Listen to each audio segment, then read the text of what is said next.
Just in. Resolution na kumakalat ngayon upang madismiss na ang impeachment case kay Vice President Sara viral. Ayon mismo sa balita ng Daily Tribune, just in, senators want dismissal of Vice President Duterte impeachment case. Yun, the best! So if they vote and they get a simple majority, 13, na sinabi, we do not have jurisdiction, yung pong tanong ko, what happens? Wala pong trial. Is it that plain and simple? Hindi siya matutuloy dahil mga masusunod mayoriya. Ngayon kung mali yun sa pananaw ng ilan, malaya silang pwede. Ano ba? Hindi na matutuloy. Ano na? Yes. Sobrang nakakahiya bilang isang Pilipino na may ganito tayong mga senador na nag-a-attempt na i-dismiss Pag kayo hindi kinampihan, galit kayo. Pag kayo nagtulong-tulong, ang sasaya nyo. Well, ang swerte lang siguro namin sa minority, hindi nyo pa problema yun. Insulated kami dyan. We can really focus on what is the constitutional issue and the legal issue. Before the impeachment court has convened, your thoughts po?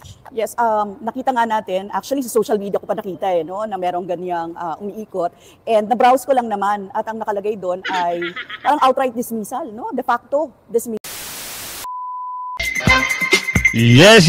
Magandang hapon mga kasama. Nandito na naman si Kuya Goods nagbabalik. At syempre, kung hindi ka pa nakasubscribe, pa-subscribe na lang po at hit mo na rin yung bell para lagi kang updated sa ating mga video. Bakit tayo happy? Bakit tayo happy mga kasama? Ito na ho. Declaring the de facto dismissal of the impeachment case. Iyak kayo ngayon. Ito na ho lumalabas. Whereas February 5, 215 of the House Representative. De facto case na. Ang alin? Ito ho, may patunay na rin na si Miss Amy Marcos confirmed draft resolution of VP Duterte impeachment headline ngayon. Ano bang petsa ngayon? 4, 2 oras na nakalipas. Talaga ho ibabasura na. So sa mga nag-iiyakan pasensya na ho. May nagwagi na. Panalo na. Kahit magngangaw kayo buong taon, hindi na ho kayo aabante. Pero simulan natin. Pero nakalike ka na ba? O mag-like ka muna. Sabahan mo na share, subscribe, at i-bell all nyo po para nakakatanggap ka ng notification. At kung hindi mo pa napanood yung video natin kaninang umaga, halongkatin nyo lang po si YouTube. Meron po tayong upload kaninang umaga. At eto na, ipasok na natin para matauhan ng mga nagngangaw-ngaw. Just in. Resolution na kumakalat ngayon upang madismiss na ang impeachment case kay Vice President Sara viral. Ayon mismo sa balita ng Daily Tribune, just in, senators want dismissal of Vice President Duterte impeachment case. Yun, the best! A resolution has allegedly been filed in the Senate calling for the dismissal of the impeachment case against Vice President Sara Duterte, allegedly introduced by senators. The resolution is seeking to de facto dismiss. Narinig nyo? De facto dismiss. Ngaw-ngaw na more. Doon sa mga taga-bundok at doon sa virus at doon kay Teltel. Eto na. Namnamin nyo na. Dismiss na at doon sa pumirma. Na 250 na mga durobot bakulaw. Pahiya kayo. Ngayon, ano pa ngayon isihirit nyo? Hihirit pa kayo? Sasabihin nyo na unconstitutional na naman ang ginawa nito mga senador. Magaling lang ang mga senador. Ayaw nilang mapolitika ang Senado. Gusto lang nila magtrabaho ng maayos. Diyan kasi sa Kamara, hawak ka sa leeg. Pero may bayad ka nga naman. Ang gagawin mo lang, mag-aaw lang lagi. At birahin ang mga Duterte. May sahod naman. Sabi niya Aling Lolit. Grabe, De facto dismissal. The impeachment case against Duterte by operation of the 1987 Constitution. Ibinahagi pa ng Daily Tribune ang mga larawan na ito. Ayos! Resolution introduced by senators declaring the de facto dismissal of the impeachment case against Vice President Sara Zimmerman Duterte by operation of the 1987 Constitution. Whereas on February 5, 2025, 215 members of the House of Representatives signed an impeachment complaint against Vice President Sara. Sino-sino kayo ngayon? Ano na? 215 na mga bakulaw. Ito, ang sasampal sa inyo. De facto, dismiss ang kaso. Hindi pa nasisimulan. Dismiss agad. Congratulations po kung totoo man ito, na balita na ito, salamat po ng marami. Dahil napatunayan lang natin na hindi kayo nadadala. Meron kayong mga sariling paninindigan. Ang gusto nyo lang sa mga senador salamat po at trabaho lang ang iniisip nyo. Hindi kayo sumasawsaw sa politika. Hindi kayo natatakot, baka pagdating ng araw, matalo rin kayo. Maganda yung ginagawa nyo. Trabaho lang kayo. Pinakita nyo sa taong bayan, kaya kayo tumakbo mga senador, para magsilbi sa taong bayan. Hindi kagaya dyan sa mga bakulaw. Kaya sila nagsipagtakbo, nakalahad ang kamay, at naghihintay ng utos sa mga lulong. 215. Pahiya kayo. Saan kayo mga distrito? Nakakahiya kayo. Tuloy! Which constituted the articles of the impeachment against her. Whereas the House Secretary General officially transmitted and endorsed the articles of impeachment to the Senate Secretary in the afternoon of February 5, 2025.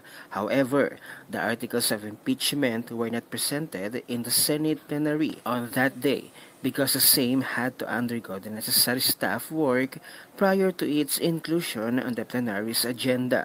Whereas on the same day, the Senate adjourned its session in accordance with the legislative calendar embodied in the Senate Concurrent Resolution number 20. Whereas because of the timing of the transmittal of the articles of impeachment, the Senate was unable to constitute itself as an impeachment court despite the lapse of more than 100 days since the transmittal of such articles. Nako? Wala na yan. Kaso nga lang, meron mga naggangaw-ngaw. Grupo ito ni Laylay Laylay. Litisin daw, litisin. Wow! Talaga na mga hindi kayo matigil-tigil sa mga gusto nyong mangyari. Meron naman litisin. Wala na. Dismiss na ho ang kaso. Ayon dito sa video kung ito ay totoo, tayo ho ay magsaya na. Magsaya na po ang lahat. Bakit? Kita nyo naman. Napakagandang balita ito. Kahit sa mong angulo tignan. Di ba? Happy ang sambayan ng Pilipino. Ito ang patunay pa. Isa pang patunay ito para matauhan yung mga bakulaw at yung mga gustong ituloy ang impeachment. Ano sabi dito? Taga-Senate kasi nagpadala sa akin. Pasok natin to. Kinumpirma ni Senator Amy Marcos na maraming draft resolution na layong ibasura ang impeachment case laban kay Vice President Sara Duterte. Pero nilinaw nito ay hindi ito galing sa kanilang kampo. Ang detalye sa Senado hatid ni Radyo Patrol Robert Mano. Robert. Kinumpirma ni Senator Amy Marcos na nakita niya ang sinasabing umiikot na resolusyon na nagsusulong na ibasura ng Senado ang impeachment case laban kay Vice President Sara Duterte. Ayon kay Senator Marcos, pangatlo na ang naturang resolusyon na kanyang nakita. Marami anya itong bersyon at maraming draft resolution na iba-iba ang pakay. Itinanggi naman ni Senator Marcos sa opisina niya ang gumawa ng nasabing resolusyon at wala din siyang sinasabing kopya nito. At yan, ang balitang kumpirmado sigurado, ito ang Radyo Patrol. Ano na? Maraming resolusyon ang natatanggap at nababasa ni Senator Amy o kung kani-kaninong senador din siguro. Talaga namang makakahinga na ng maluwag ang ating kababayan dahil talagang walang tigil ang mga bakulaw At yung mga alam mo yung mga kaliwa kanan, wala silang katigil-tigil eh. Ang gusto nila, alam nyo ano, gusto nila mga, papakita ko sa inyo, eto na naman sila. Wala talaga silang kadala-dala. Gusto nila, laging magulo. Tayo naman, ayaw naman natin yan. At yung nakararami, ayaw din. Pero sila, meron silang pahayag. Kayo na bahala, humusga kung ano yun. Ito raw, Litisin! Litisin!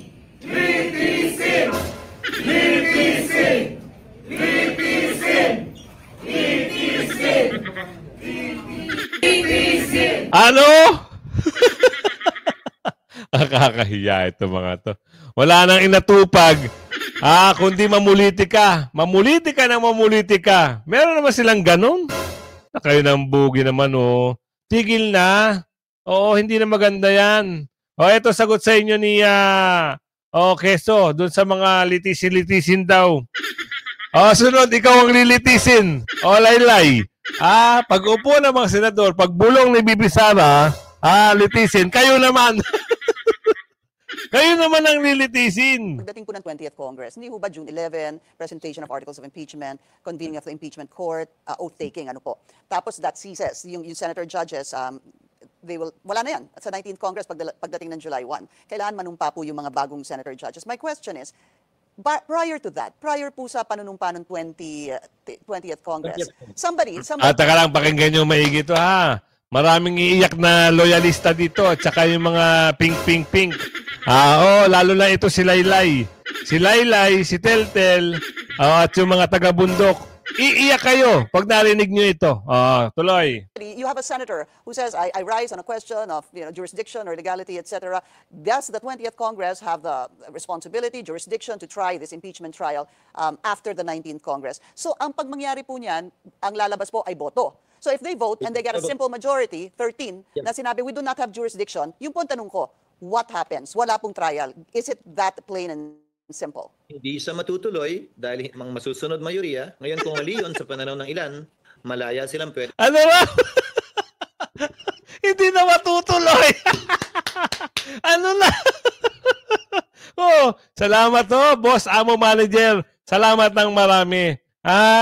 Ikaw, kung talagang, pwede ka namang sumanib sa mga Duterte kung gugustuhin mo. Talagang ito na gusto ng sambayan ng Pilipino. Maging maayos lang. Kasi BP ang sinisira nitong mga bakulaw na ito Pero, salamat sa mga senador na nindigan para kay BP Sara. Kami po ay nagpapasalamat ngayon pa lang. Tuloy natin to. Pwede mag-hain ng kaso sa Korte Suprema. Ngayon, sa kabilang banda, Pinky, tingnan mo rin yung practical side ng hypothetical question na tinatanong mo. Kung mayoriya ng Senado, ibig sabihin 13 out of 24, nagsabing wala kaming jurisdiction, higit yon sa 1/3, ibig sabihin hindi naaabot sa 2/3 yung magko-convict for whatever reason. No jurisdiction, no evidence, kung ano man ang rason. Dahil ang kaso na didismiss yan, base sa kung ano mang rason. Ang kaso na ko-convict ang sino mang nasasakdal, base sa kung ano mang rason din. So, yung mga miyembro ng Senado sa 20th Congress, pwedeng magpasya kaugnay niyan. Hindi namin sila pwedeng itali ang kamay. Okay. Pero, ulitin ko, kung mali yun sa pananaw ng ilan, pwede nalang questionin sa Korte Suprema at ang Korte Suprema is, under our Constitution, the final arbiter with respect to interpreting what is constitutional and what is... Laylay! Sa Korte Suprema na lang kayo, maghabol. Final na ang sinabi. May Manong Cheese dito. Meron namang umiiyak dito, mga kasama. May umiiyak na naman dito.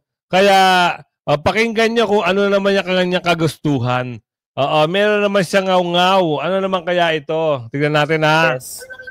Sobrang nakakahiya bilang isang Pilipino na may ganito tayong mga senador na nag-a-attempt na i-dismiss na Pag kayo hindi kinampihan, galit kayo. Pag kayo nagtulong-tulong, ang sasaya nyo. Nung nag-file kayo ng impeachment, di ba nag-party-party pa kayo sa kalsada? Ngayon, hindi kayo pinanigan ng senador, ngaw-ngaw kayo ng ngaw-ngaw. Eto na sila ngayon, nagsisimula na mga kasama. Tapos na ang impeachment. Aguy. lang ang impeachment, yung articles of impeachment na nakarating sa kanila. with all due respect, we remind all senators na bahagi ng pag-take nila ng posisyon ay yung pagtackle lang kahit anong articles of impeachment. Tigil na. Ayaw na namin kayo pakinggan. Oo. Bakit na naman kasi meron naman kayong mga pasakalye? Meron naman kayong gustong maibigay? Ano na naman kaya ang mga pakwelan nyo? Galit kayo pag hindi kayo kinampihan. Eto ho marami na ho nagtanong kay Senador Cheese. Ito na ho ba ang final? Alamin natin yan dito sa ulat na ito. Siguro napatunayan ko na yan sa tagal ko sa pananilbihan sa pamahalaan na hindi ako gumagalaw at nagpapasya base sa anumang takot. Ika nga sa Biblia, do it always afraid. At sinabi na rin naman ni Vice President Sara na hindi siya sang-ayon sa mga panahon na yan.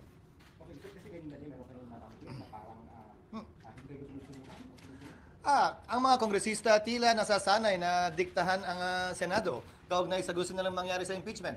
Pues kung trabaho ng ilang mambabatas na maging sunod-sunuran kay Speaker Romualdez na gusto... ano na yung mga mambabatas? Na kung gusto nyo maging sunod-sunuran kay Balulong, eto na tablahan na ito mga kasama. Talagang ibang klase na ito. Dito natin makikita kung ano na siguro ang totoo, ang kulay sa dekolor. Ang puti sa dekolor. Parang meron ng pronouncement si Kakeso Parang nagbibigay na siya ng boses patungkol dito kay Balulong Ulitin natin Trabaho ng ilang mambabatas na maging sunod-sunuran kay Speaker Romualdez na gusto, klaro, itong impeachment na ito. Hindi namin trabaho yan sa Senado. Hindi ko rin trabaho yan bilang tagapangulo ng Senado. Para sa akin, gagampanan namin ang aming tungkulin ayon sa aming paniniwala na tamang proseso na naayon sa batas. Nung inupuan nila na mahigit 2 buwan itong impeachment complaint, may narinig ba sila sa amin? Yan! Din sa rules nilang immediately ibibigay ng SecGen yung impeachment complaint sa Speaker. Hindi nila ginawa yun sa loob ng mahigit 2 buwan. May narinig ba silang reklamo sa amin? Ginalang namin ang kanilang pasya, proseso at pagdidesisyon. Yan sana ang inaasahan ko rin sa kanila. Subalit maging ganun pa man, hindi ko pwede silang gawin, piliting gawin o hindi gawin ng partikular na bagay. Gayon din sila. Kung nais nila maging sunod-sunuran sa gusto ng kanilang speaker, pues hindi po namin trabaho yan. Yan! Siguro naman, klaro naman yun nung simula't-simula na wala namang magaganap at mangyayari sa Kamara, lalo na ganong karaming boto kung hindi yan sinang-ayunan ng speaker ng Kamara. Hindi para sa akin na sabihin yan. Siguro para din sa mga magaling sa mga political na analysis kaugnay ng kasalukuyang sitwasyon at darating na panahon. Pero klaro, ang Senado ay hindi sunod-sunuran sa Kamara kaugnay sa anumang bagay. Kabilang na ang impeachment, anuman ang ingaw-ngaw o sabihin nila. Pahiya ngayon Napahiya. Sino ngayon napahiya rito? May patungkol na ito. Doon sa mga sunod-sunuran sa amo, eto na. Nagbigay na ng boses. Si Kakeso. Ngayon, eto na naman. Meron na interview ito si Teltel. Iyak tawa talaga nangyayari ngayon. Talagang ayaw nila magpatigil. Ang mga kasama, ito, tingnan na natin. Pakinggan nyo mabuti kung ano na naman ang rest back nito ni Teltel. Baka meron naman siyang rest back. Hot copy, Senate Minority Leader. If you play politics on BP impeachment trial, there will be a political price to pay. Naku, ayan ang title. Ano kaya ibig sabihin nito? So, kayo ho ang bahalang umintindi. Kayo ho ang bahalang humusga kung ano ba ang mga dapat nating malaman pa. Kung talagang wala na, meron na hong bumbang resolusyon. Yung resolusyon na yon na binahagi kanina, talaga namang kagalak-galak. Tapos na ang impeachment. Iyakan sila. Iyakan, di ba? Eto, ngangaw ba to? Tignan natin pakinggan nyo. Floor leader, and you are an outgoing senator. You sound quite idealistic right now.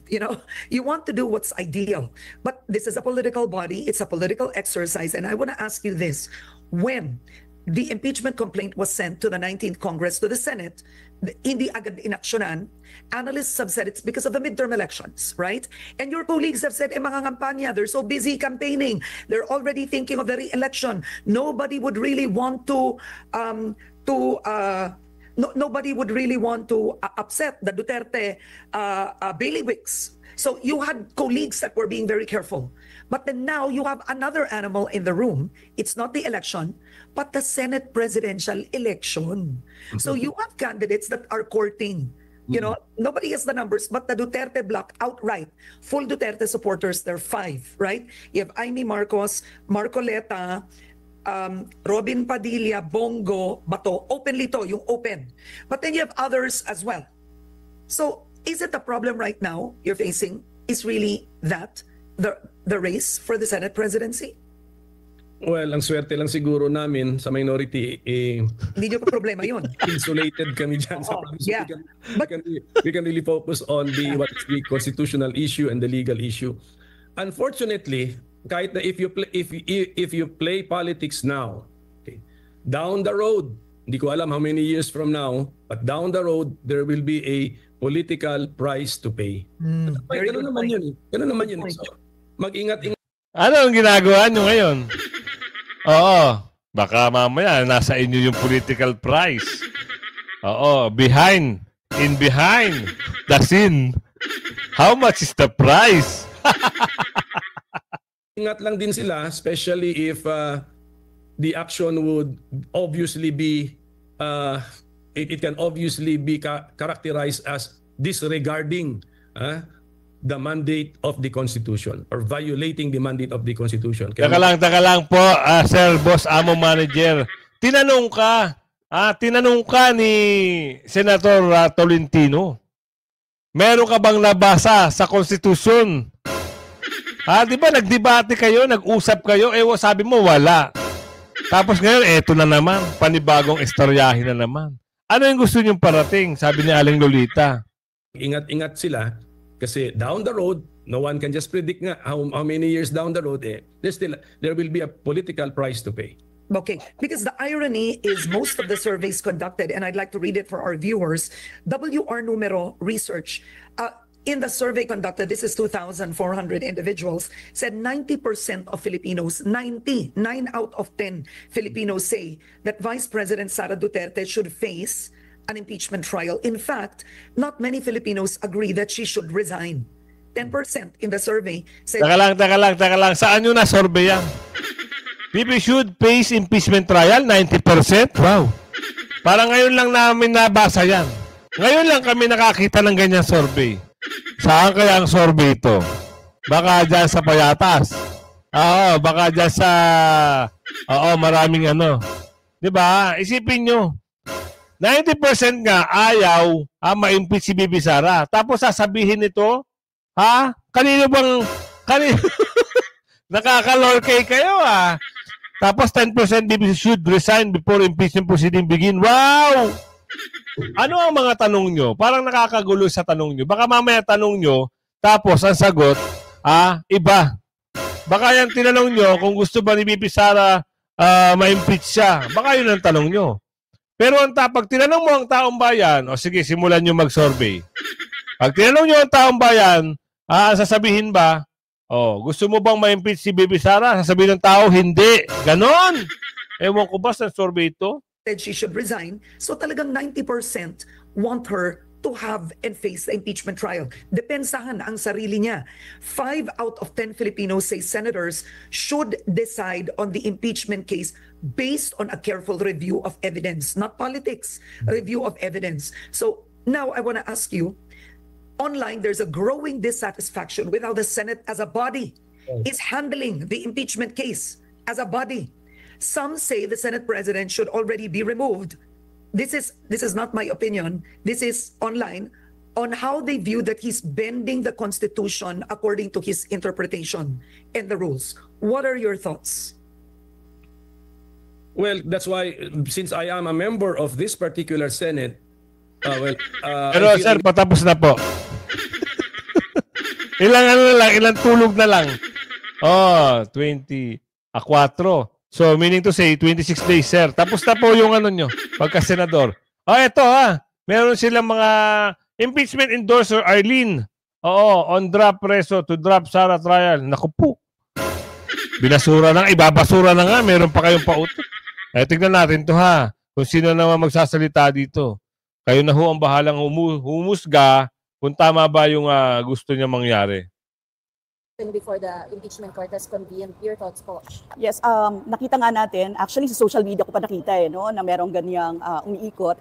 And na-browse ko lang naman at ang nakalagay doon ay parang outright dismissal, no? De facto dismissal na... Yun ang gusto ng mga milyong-milyong Pilipino. Oo, kayo lang naman ang gusto ng impeachment eh. 'Di ba? Naging sunod. Sabi nga doon sa video, 215 na sunod-sunuran. At sinabi din ni Manong Quezon, kayo lang yung sumusunod. Pero hindi nyo mapapasunod ang mga senador. Tama. Magaling din si Manong Cheese. Pero Manong Cheese, kung gusto mo lang pumartido, huwag ka nang susunod sa mga aso. Ay, sa mga bakulaw at lulong. Huwag kang susunod. Ayusin mo. Kung meron kang balak na tumakbo pa, ayusin mo. Dumiretso ka sa mga Duterte. Ganun lang. Supposedly ay impeachment trial ni Vice President. Tayo po hindi tayo pumapayag dyan at hindi po katanggap-tanggap sa atin yan. Napakagarapal naman na gawin yan ng Senado sa ngayon. Dahil alam naman natin na ang panawagan, ang umiingay na panawagan ngayon. Ano ba yung umiingay na panawagan? Di ba sabi nga ng mga taong bayan, lalong-lalo na yung religious group, ayaw namin na impeachment? Ano yung panawagan na naman sinasabi nyo? Maka nakakalorkay naman ata yan, ma'am.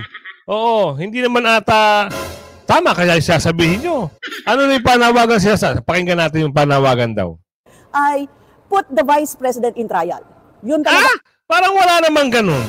Oo. Sige nga, subukan nyo mag-survey na kung totoo yung put the Vice President in trial, parang walang ganun. Ang sabi nga ng panawagan, magtrabaho na lang yung mga naluklok, yung mga bagong senador at yung mga taga-kamara. Magtrabaho, alisin yung impeachment para maging maayos ang bansa. Hindi Sa bagay, talo ka pala, ma'am, no? Oo. Ang gagawin nyo na lang, sa bagay, ito na naman sila.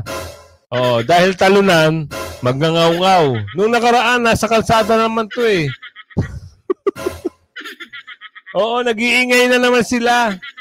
Ismiyo. Pero pag nagrally ang mga pro-Duterte, wala namang ganito. Walang mga kalampagan. Walang mga placard na mga kulay pula. Ang rally ng mga Duterte, konting speech lang, okay na. Walang panggugulo. Pag nagrally itong mga, may placard na pula, kung ano-anong pangalan, nangangalampag, pati gate ng Senate, kinalampag. Ang umiingay na panawagan ngayon, academicians, church workers, all the people na naririnig natin ang boses nila, gusto nilang magkaroon ng trial. Wala! Sinabi na nga dun de facto dismissal. Yun ang hinahangad na sambayan ng Pilipino. Doon sila naniniwala na magiging maayos ang bansa kung hindi magkakaroon ng mga ganyang bagay. Imbis na yung gagastusin sa impeachment, itulong nyo, ibili nyo ng bigas, bigay nyo doon sa kababayan natin na kulang sa pagkain. Diba? Ganun na lang sana hindi.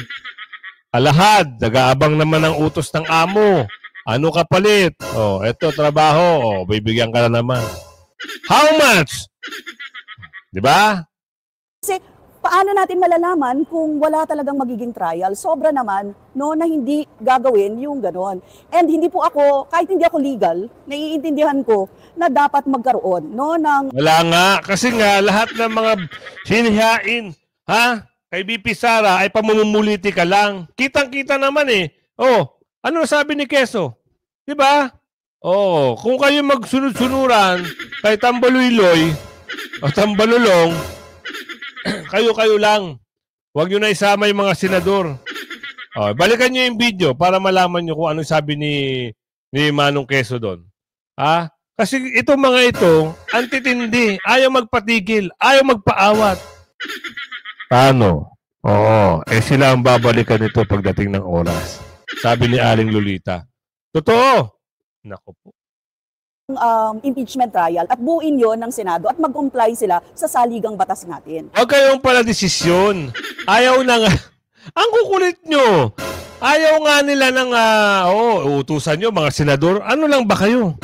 Lalong-lalo, ikaw representative ka lang, wala kang distrito. Uutusan mo yung mga senador. Tumakbo muna, ipanalo nyo muna ang pagiging senador bago kayo magngangaw-ngaw ng ganyan. Sa tingin nyo ba, mga kasama, ito survey. Di ba, tumakbo na itong senador. Talo. Sa susunod, sa 2020, itatakbo ulit ito. O, anong gagawin nyo? Survey tayo, i-type nyo sa comment section kung ano yung balak nyo rito. Sa tingin nyo ba, mananalo pa ito? I-type nyo. Ay, hindi na. Oo, walang kagana-gana iboto yan. Mahilig lang mga magngangaw-ngaw sa kalsada. Doon sila nagsimula. At sana nga, tanggalin na yung party list na yan. Ha? Kasi dyan dumadami yung mga taga-bundok. Kasi madaling makapagpapasok eh. Lalong-lalo na 3 ang slot, 4 ang slot, o 4 silang mga taga-bundok, 4 silang magtutulong-tulong ngayon. Eh, ang daming pwedeng manalo. Almost 56. Sa lahat ng mga party list na tatakbo, 56 ang pwedeng maging representative. Ang tawag sa kanila ngayon, congressman, congresswoman. Kahit walang distrito. Taga-Balangkas ng Batas. Taga-Balangkas ng Pundo. Sabi na aling Michelle dito. Kuya Gus, mga taga-Balangkas ng Pundo. Hindi ko alam. Baka siguro. Ayan sabi ko nga sa'yo, napakaganda ng mga video natin, mga reaction video natin patungkol nito. Sa dismissal of impeachment case. Pagbunyi na kayo mga kasama dahil mga senador na ang nagbibigay detalye. At lalong-lalo na parang binabara na nila itong mga bakulaw o kongresista, congresswoman. Hindi na uuusad ang impeachment. May nagsalita na, mga congressman. Huwag na kayong umepal, mga bakulaw. Kung umabot ka sa video na ito, sabihin mo kung saan lugar ka. Mega love shoutout po sa iyo ng bonggang-bongga. Hanggang sa muli, like and share. Bye-bye.